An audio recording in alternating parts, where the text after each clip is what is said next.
Alright everyone, we were due for a techie day, and what better way to be a little bit more techie than something we'll eventually all, pending any really cool advancements in technology, be using is progressive lenses. Love them or hate them, they can be the bane of your existence or the best thing ever made, depending on your prescription, some design choices, and a few other factors that make it fun. Anyway, let's take a look at progressives and bifocals and trifocals and compare and see what you think.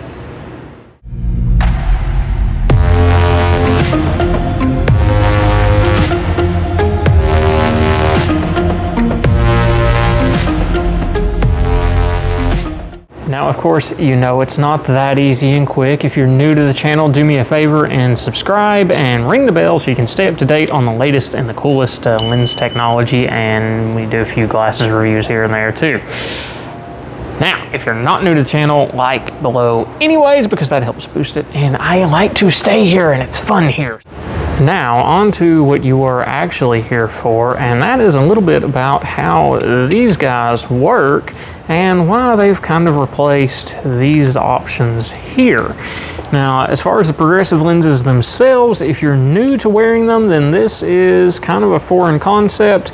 But what happens is basically in the top part of the lens, you have the distance vision, and then we move down through the lens into what's going to be your out at arm's length, mobile device, computer, all that fun stuff. It's going to be somewhere in there depending on the design and how quickly it ramps up. Some will be right at the top of that channel, some will be a little bit further down, and that's why I drew these two different lines here. Some are going to be in this little point here, some are going to be more up here, some are going to be wider, fatter, nearer, skinnier.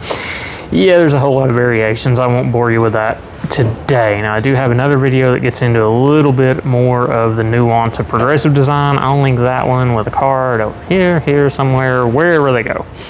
And then as you go down through that channel, it continues to ramp up until you get into the near field zone. Now, what I've done here with this guy, this is actually a progressive lens. I've not just drawn it on here for fun. You can see a little bit. I don't have a fancy lens mapper, so this is drawn based on the world and the way the lens distorts it. And you can see here a little bit as you increase in power at the bottom of that lens.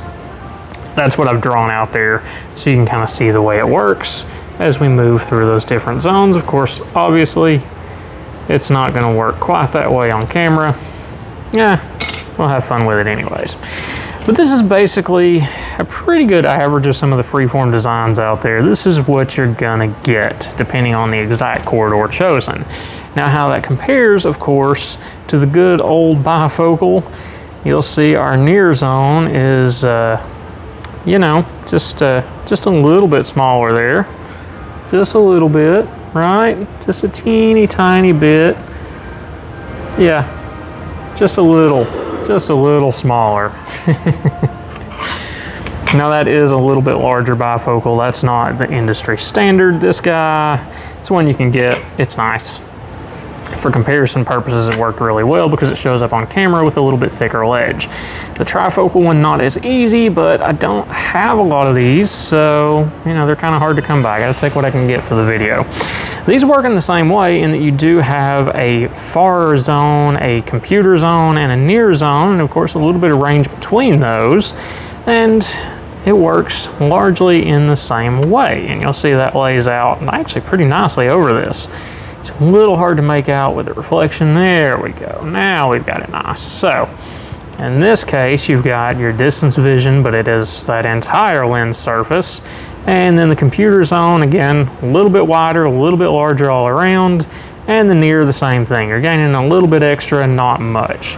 The biggest difference you get with the progressive lenses, they gradually change from this power at far up to the power at near. Rather than with the segmented, of course, you have a little bit of jump between each step. In this case, it's going to be about 1 1/4 diopters jump between the two. So you up to 1 1/4 here and 250 here. Obviously, they can be stronger than that, but in general, it's going to be 50 to 60% at that computer zone. And progressives are going to work the same way. You're going to have the power you need at distance up here. As you go down through the lens, these curves all blend together to make that power ramp up, so it is a little bit different. These are going to be your fuzzy, blurry, distorted zones. You know, that's the area nobody likes. Depending on the design, depends on how blurry or distorted or annoying all of that is. Now, once that power ramps up, of course, you can see a little bit closer. Shortens that focal length as we go down through there, and the powers increase. So it's gradual on these, but it's gradual in a different way. Now, depending on the design, again, there's a lot of different progressive designs, that's going to ramp up in stages. So you're going to go from your far to about 60% of power here, then depending on the lens, maybe 80% here, and then anywhere from 90 to 100%, so you'll have that full near power at the very bottom of the lens. Some you don't quite get that, and that's a little bit more of the nuance of design, things we need to know that you don't need to be worried about quite as much. It's helpful to understand how it works, especially getting used to it. Now, this is, again, kind of your standard. There are a lot of different designs where they'll flatten out more up here, so they're more distance focused, but they'll squeeze down right here a little bit in order to do that. And the opposite's true. You can get one that's near focus, so that's going to be a little bit wider down here, but it's going to squeeze up more here in the top. And those give you a little bit more computer, but not much. The ones that are going to give you a little bit more computer zone are going to be more, yeah, they're fun. We leave those more for special purpose when you're sitting at a computer all day long. Not really something you want to wear all day. Now, let's take just a quick little peek at the way that works, if my lens will cooperate. So, say you're wearing these guys. Come on, focus. There we go. So you're wearing these, you're walking around. You're gonna have that little bit of a segment in the line of sight. Basically, that is right around the lower lid area. So this is a pretty good representation of how that's gonna work. And you'll see, you know, there's a little bit of image jump there, nothing too crazy. I think the camera's actually doing a pretty good job of representing how that blur zone works. But you can see when we're back over here at near, now that's the crisp part, and that's not. This is actually kind of fun. That's working a little better than I thought it would. Now for the trifocal, you're gonna get a very similar experience. Come on, come on. There we go. So you've got your far zone. These are going to be a little bit different. So basically you add that intermediate, so you can see that, you know, that's going to be in your line of sight a little bit more when it's properly fit, versus then you've got the jump to the near zone hanging out down a little bit lower. So depending on how these are fit, that's how the world looks with a trifocal. And you can see pretty quickly why we have moved this direction and started doing the progressive thing. So let's do that. Now we're in the far part of the lens and everything is pretty okay. As we go down through here, you know, you can see that power's changing, the camera's doing its thing to make it better, but it's different, right? That's not really, you know, like we saw with the bifocal and the trifocal, there's no huge jump. It's not as weird of a blurry zone. And even those zones I mentioned earlier out there, they're not crisp, but they're not, you know, anything crazy. This one over here to the left, you can see how that pulls light inward on the lens, so that's kind of fun. And on the outside, it's just not crisp. And that's what you get with the progressive lenses, especially when you throw them on the ground. So you've got something that gives you that distance without really adding something into the line of sight. You know, they're a little bit easier to wear as far as overall comfort. And let's see, there we go. So right there is where your pupil would be looking through the lens. So you can see pretty good representation of how the world works in that way. And you know, you've got a little bit of the blur at the bottom, and then we come back down here and we go, nah, it's not going to cooperate as well for that one. So you can see that near zone there, the computer, it needs to refocus for, but it can still do it. So can our eyes too. Now this one's a little bit weaker add than the others, and that's a little bit why that zone is larger on these than some progressives you might see. So there's a lot going on here, but the key takeaway and the main thing I want to get into is these have kind of replaced all of the other options as far as something, you know, for general purposes. These guys definitely still have their place, and especially for certain tasks, they're going to be pretty much unbeatable.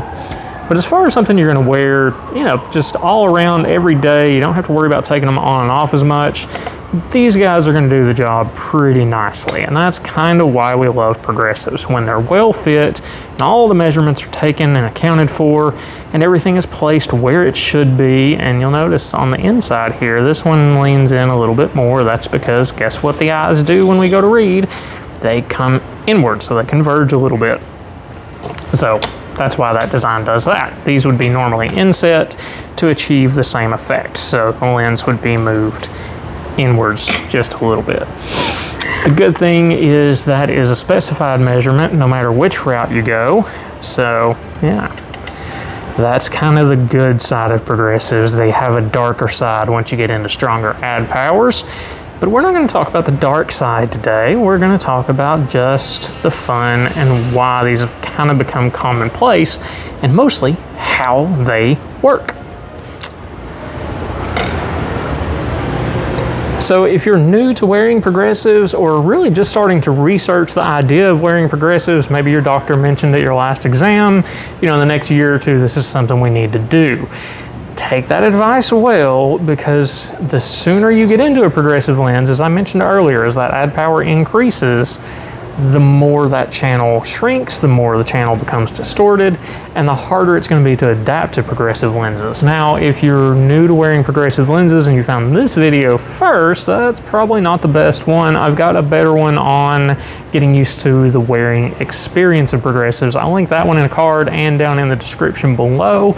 Hopefully this video has helped you in some way, and definitely let me know down in the comments if it has, or if you'd like me to expand on any of the little concepts we kind of briefly discussed here.